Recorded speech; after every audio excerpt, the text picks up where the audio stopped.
करने का मकसद क्या था। हम इससे पहले बलदियाती कन्वेंशंस कर रहे थे, तो उसके बाद फिर हमने थोड़ा सा, जब कायदे मोहतरम से हमारी मीटिंग हुई, कायदे मोहतरम ने हमें हिदायत दी, तो उन्होंने फरमाया बेटा आप इस चीज़ को ज़्यादा हाईलाइट करें, निज़ाम की तब्दीली को।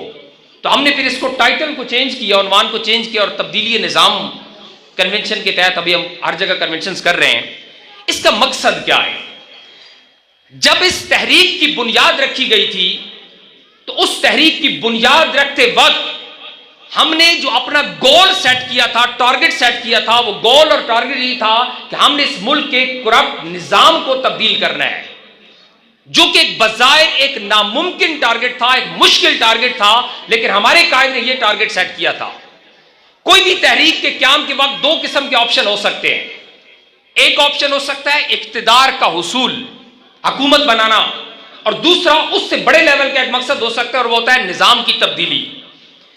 जो इक्तिदार का उसूल का टारगेट है ये छोटा टारगेट है, निजाम की तब्दीली एक बड़ा टारगेट है। हमने जो अपने लिए टारगेट चुना था वो निजाम की तब्दीली चुना था, इक्तिदार का उसूल नहीं था। कैसे? मैं आपको एक दो चीजें समझाना चाहता हूं, जरा इसको अच्छी तरह समझिएगा।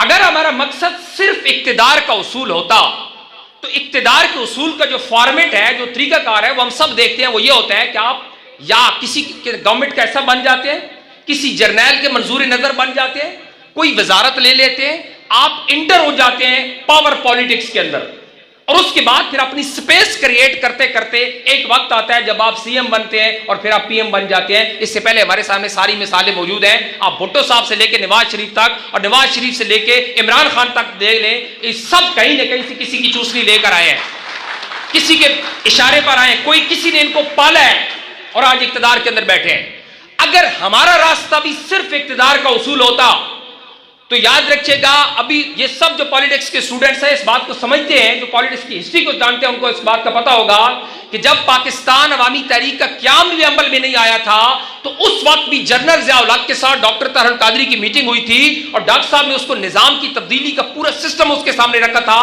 जो उसने एक्सेप्ट नहीं किया था। लेकिन उस वक्त भी डॉक्टर साहब को यह ऑफर उसने दी थी कि आप मेरी कैबिनेट का हिस्सा बन जाएं, जो वजारत आप लेना चाहते हैं, आप बड़े इंटेलिजेंट शख्स हैं, मैं आपको वजारत ऑफर करता हूं, आए और आप मेरी कैबिनेट का हिस्सा बन जाएं। तो ये पाकिस्तान अवामी तहरीक के क्याम से भी मैं पहले की बात कर रहा हूं। जो लोग पॉलिटिक्स को, हिस्ट्री को समझते हैं, उन सबको ये बात पता होगी और वो जानते हैं कि डॉक्टर ताहिर कादरी के लिए ऑफर मौजूद थी जनरल ज़िया-उल हक की तरफ से।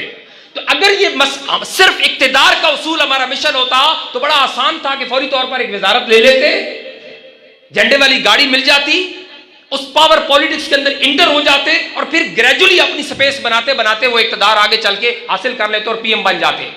लेकिन तारीख शायद है कि हमारा उस वक्त भी जनरल ज़िया-उल हक से सिर्फ एक ही मुतालबा था, और वो मुतालबा था कि अगर इस मुल्क और कौम के साथ कोई भला कर सकते हो तो वो भला ये हो सकता है कि इस मुल्क के निजाम को तब्दील करो।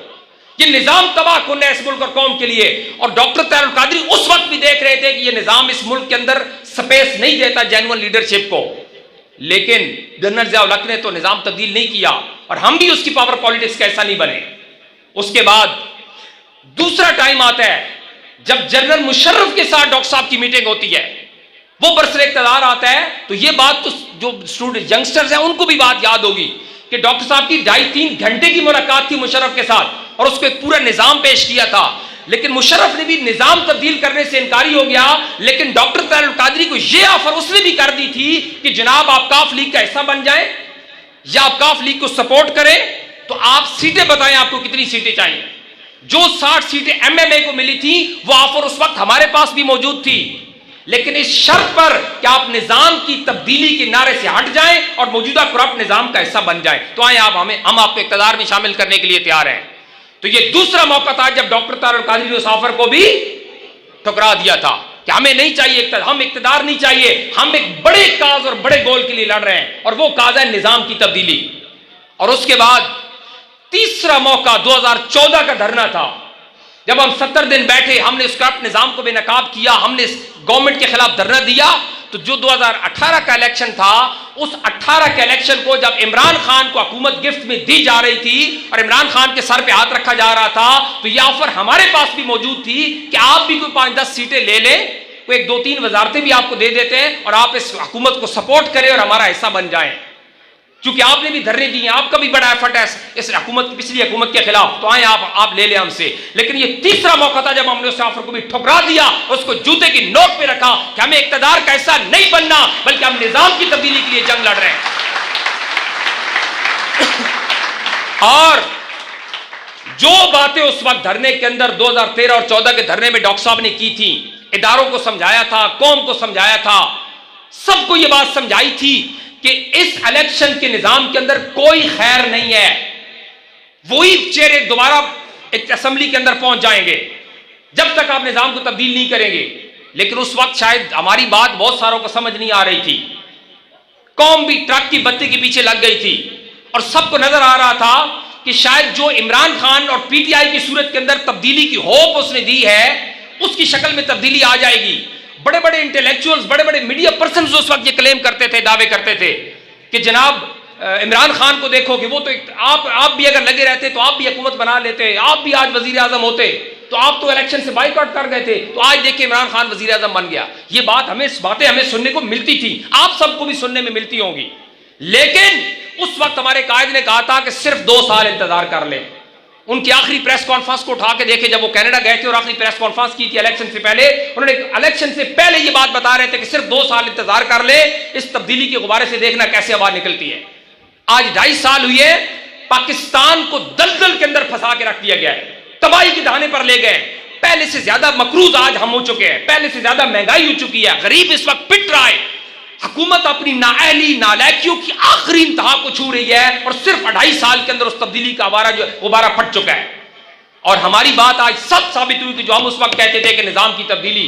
सो दोस्तों, पाकिस्तान अवामी तहरीक के अजीम इनकलाबी कारकुनान कि जिन्होंने मुश्किल वक्त में भी पाकिस्तान अवामी तहरीक का साथ नहीं छोड़ा, और जो आइडियोलॉजी का लोग होते हैं, नजरियाती लोग होते हैं, वो कभी भी अपने नजरिए के ऊपर कंप्रोमाइज नहीं करते, हमेशा अपने नजरिए के साथ खड़े रहते हैं। और अल्हम्दुलिल्लाह में आप सबके ऊपर फख्र है कि आप वो अजीम लोग हैं जो डॉक्टर ताहिर कादरी के उस तब्दीली निजाम के स्टैंड और एजेंडे के साथ कल भी खड़े थे, आज भी खड़े हैं। और अब वो आइडियल टाइम है कि जब पाकिस्तान अवामी तहरीक ने अपना रोल प्ले करना है। हमने इस मुल्क के अंदर निजाम की तब्दीली के लिए कुर्बानियां दी हैं, हमने सेक्रीफाई किया है। हम इतनी बड़ी जमात होने के बावजूद हमने वजारतें ठुकरा दी, हमने एमएलए की सीटें ठुकरा दी, हमने नहीं ली, हमने कुर्बानियां दी। हमने इस निजाम को तब्दील करने के लिए 14 शहीद दिए, हमारे भाई और बहनों ने अपनी जानें दी, हमारा खून शामिल है इस मुल्क के अंदर निजाम की तब्दीली के लिए। हमने 70 दिन खुले आसमान के तले बैठे, हमने अपनी नौकरियां कुर्बान की, हमने इस निजाम के लिए तब्दीली के लिए कोशिशें की। लिहाजा दोस्तों, हमने इस पिच को खाली नहीं छोड़ना, हम इंशाल्लाह अपना भरपूर रोल प्ले करेंगे। पाकिस्तान अवामी तहरीक के तब्दीली निजाम का एजेंडा, ये अपना स्टैंड लेकर अवाम के सामने जाएगी। और याद रख लें, ये तब्दीली निजाम के हम ओनली फ्रेंचाइजर हैं, कोई दूसरा इसका फ्रेंचाइजर नहीं है, कोई इसका क्लेम भी नहीं कर सकता। वो मंशूर आप लाए थे, पोजर पेपर? अच्छा, अभी हमने 13 नुकाती मंशूर दिया, अभी आपके पास पहुंच जाएगा। हमने उसके अंदर बता दिया है कि निजाम की तब्दीली का मतलब क्या है।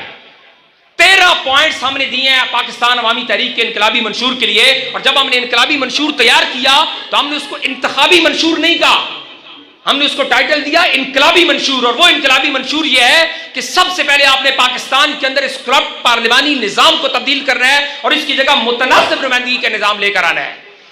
क्योंकि ये इतना गंदा निजाम, इतना बदबूदार निजाम है कि इसने बिकाऊ लोग खड़े किए हैं, बिकाऊ लोग जो बिक जाते हैं पैसे पर, जिनको खरीदा जा सकता है, जिनको खरीद कर सेनेटर और एमएनए और एमपीएस बनते हैं, वो लीडरशिप इसने बिकाऊ लीडरशिप दिया हमारी कौम को इस पार्लिमानी निजाम ने। लिहाजा हमने इस पार्लिमानी निजाम को खत्म करना है और इसकी जगह मुतनासिब नुमाइंदगी का निजाम लेके आना है। हमने 35 सूबों की बात की है, हमने डेवोल्यूशन ऑफ पावर करनी है, हमने पुलिस के निजाम के अंदर तब्दीली लानी है, हेल्थ के निजाम के अंदर तब्दीली लानी है, पूरे मुल्क के इंतजामी ढांचे को तब्दील करना है। हमारा टास्क बड़ा मुश्किल है दोस्तों। पाकिस्तान अवामी तहरीक के क़याम के दिन हमने ये टास्क लिया था और हम आज उसके ऊपर खड़े हैं। और हम इंशाअल्लाह 1000% यकीन से ये बात कह रहे हैं कि जो टारगेट हमने सेट किया था, जो गोल हमने तब्दीली निजाम का सेट किया था, उसको इंशाअल्लाह ताला तब्दील भी हम ही करेंगे इंशाअल्लाह ताला। 10 मिनट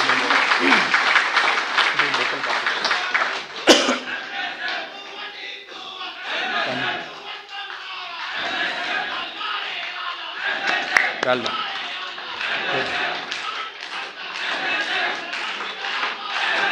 माशाल्लाह माशाल्लाह, MSM नजर आ गई, वेल डन, जबरदस्त क्लैपिंग की।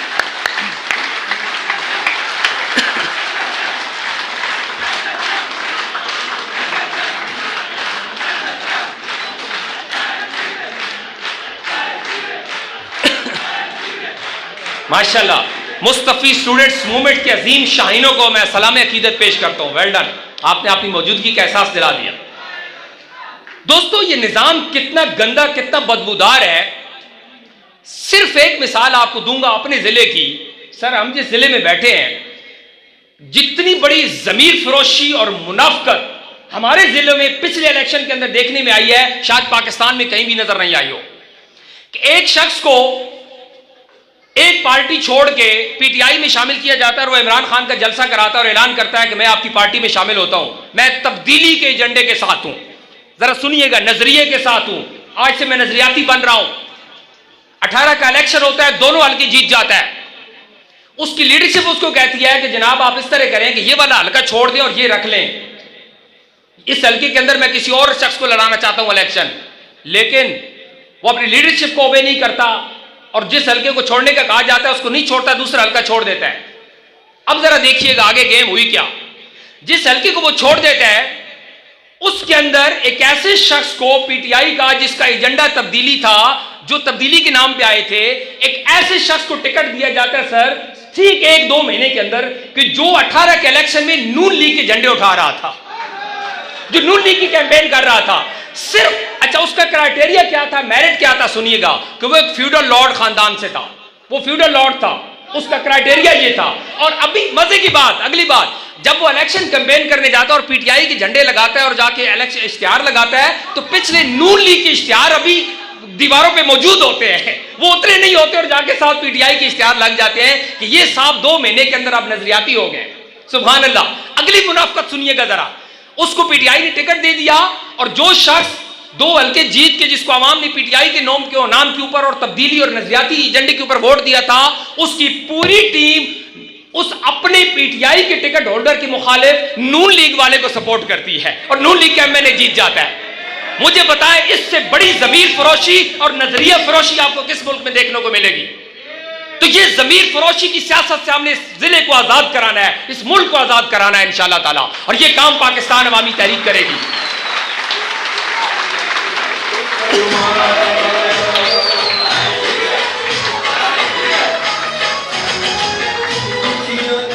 इस जमीर फरोशी से हमने आजाद कराना है।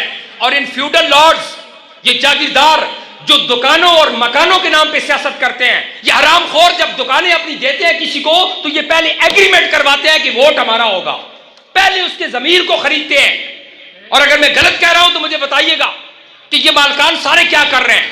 कोई उनके खिलाफ वोट दे कि सर, पहले एग्रीमेंट होता है, जब उसको शॉप किराए पे दी जाती है तो उसको बोला जाता है कि वोट, और अगर कहीं से उनको शक पड़ जाए कि इस बंदे ने हमें वोट नहीं दिया, तो उसको अपने डेरे पे बुला के कुरान और तलाक उससे उठवाते हैं कि कुरान पे हाथ रखो और कसम खाओ कि तुमने वोट हमें दिया था, और अगर वो नहीं करता तो उससे दुकान खाली करा लेते हैं। इतनी बड़ी जो गुलामाना कल्चर चल रहा है हमारे जिले के अंदर, तो हमने इस फ्यूडलिज्म से, इस फ्यूडल लॉर्ड सिस्टम से इस जिले को आजाद करवाना है। Are you committed? यस। और ये मंशूर आ गया, अभी आपको मिल जाएगा 13 नुकाती मंशूर जो पाकिस्तान अवामी तहरीक ने छापा है। दूसरी चीज जिसके ऊपर मैं बात करना चाहूंगा और बहुत जरूरी समझता हूं, इत्तफाक से उस ग्रुप का तलक हमारे जिले से है, न होता तो शायद हम इसके ऊपर बात ना करते, और वो मजहबी जनूनियों की, जो इश्के मुस्तफा के चिंगारी को उसको हवा दे के और जज्बात को भड़का कर अपनी पॉलिटिक्स कर रहे हैं। आप हैरान हो जाएंगे ये बात सुन के। अभी ये कर रहे हैं, आज भी उन्होंने पूरे तबाह किया हुआ है पिंडी इस्लामाबाद को और हर तरफ। इश्के मुस्तफा के ऊपर कौन सा ऐसा मुसलमान है जिसका खून नहीं जोश मारता? और अगर आप बात करते हैं तहरीके मिराजुल कुरान की या हमारी क़यादत की, और आप उस ब्लेम करते हैं और हर जगह पर बकवासात करते हैं और गालियां देते हैं, तो आप कौन भूल सकता है कि तहरीके मिराजुल कुरान का तो खमीर इश्के मुस्तफा से उठा है।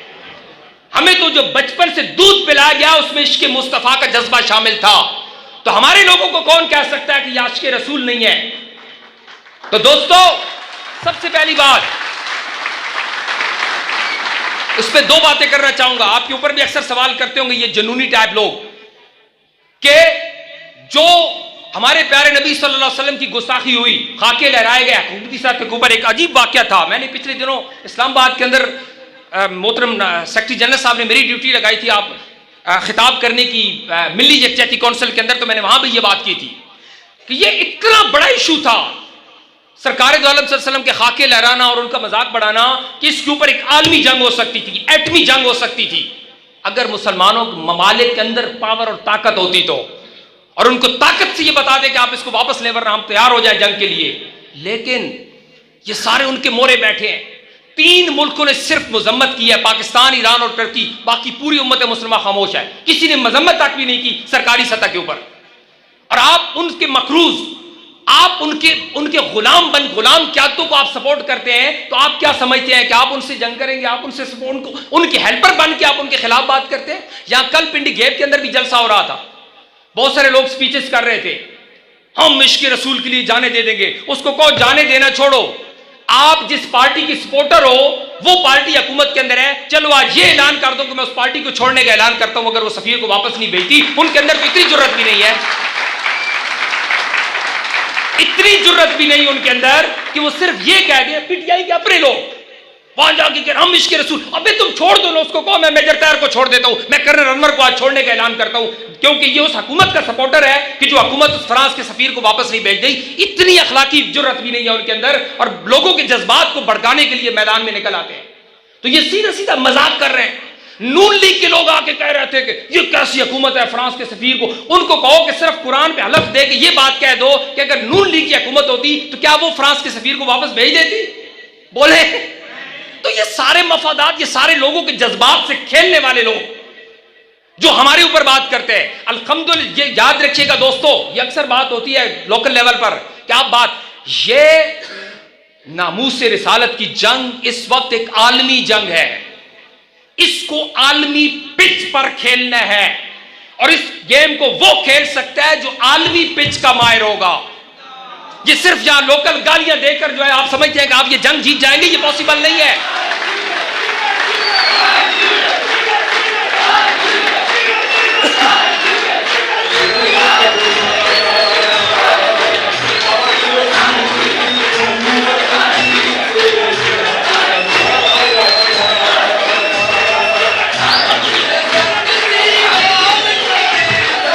और आलमी पिच के ऊपर अगर इस वक्त कोई प्लेयर खेल रहा है, या उस पिच के ऊपर इस वक्त अगर कोई मास्टर है खेलने का, तो वो पूरे आलम इस्लाम के अंदर सिर्फ एक नाम है, और उसको दुनिया शेखुल इस्लाम डॉक्टर तारुल कादरी के नाम से जानती है, जो आलमी पिच पे खेल रहा है, जो उनकी जुबान में बात कर रहा है, जिन्होंने लेटर लिखा पूरी दुनिया के सरबराहान को कि ये नामूस रिसालत कितना सेंसिटिव इशू है। तो इसलिए अगर आप लोकल लेवल के ऊपर गालियां देकर आप ये समझते हैं कि आपने इश्क रसूल का हक अदा कर दिया, तो आपकी चीप मेंटालिटी, आप समझ नहीं रहे ये कितनी बड़ी जंग है। और अल्हम्दुलिल्लाह हम आलमी उस जंग के प्लेयर हैं, और हम उनकी जुबान, उनकी स्ट्रेटजी, उनके मुताबिक उनको जवाब दे रहे हैं हर जगह पर। तो इसलिए कोई ये ब्लेम मत लगाए। तहरीक मिराजुल कुरान इश्क मुस्तफ़ा का खमीर है। डॉक्टर तारुल कादरी ने अपनी 40 साल 50 साल की स्ट्रगल में एक एक शख्स को इश्क मोहब्बत मुस्तफ़ा का दर्स दिया है। लिहाजा हमें ये कौन आके बताएगा कि आप आशिक रसूल नहीं है? तो इसलिए दोस्तों मैं बारे दीगर मुबारकबाद पेश करता हूं आज के इस अजीम शान कन्वेंशन कर, और मैं उम्मीद करता हूं कि आज के इस कन्वेंशन के बाद हमारे लोग, हमारे इनकलाबी कारकुनान घरों में नहीं बैठेंगे, अपनी दावत को फरोग देंगे, और वो सारे लोग जो जेली तब्दीली के पीछे चले गए थे, जो बेचारे ट्रक की बत्ती के पीछे लग गए थे और एक दफा फिर लुट गए थे, उनको जाएं और उनको दावत दें कि आए जेन्युइन प्लेटफॉर्म के ऊपर। और वो बेचारे डिसहार्ट बैठे हैं, वो रो रहे हैं, सर पीटीआई के जेन्युइन वर्कर्स को पीछे करके फ्यूडल लॉर्ड्स के लोगों को आगे कर दिया गया है तंजीमात के अंदर।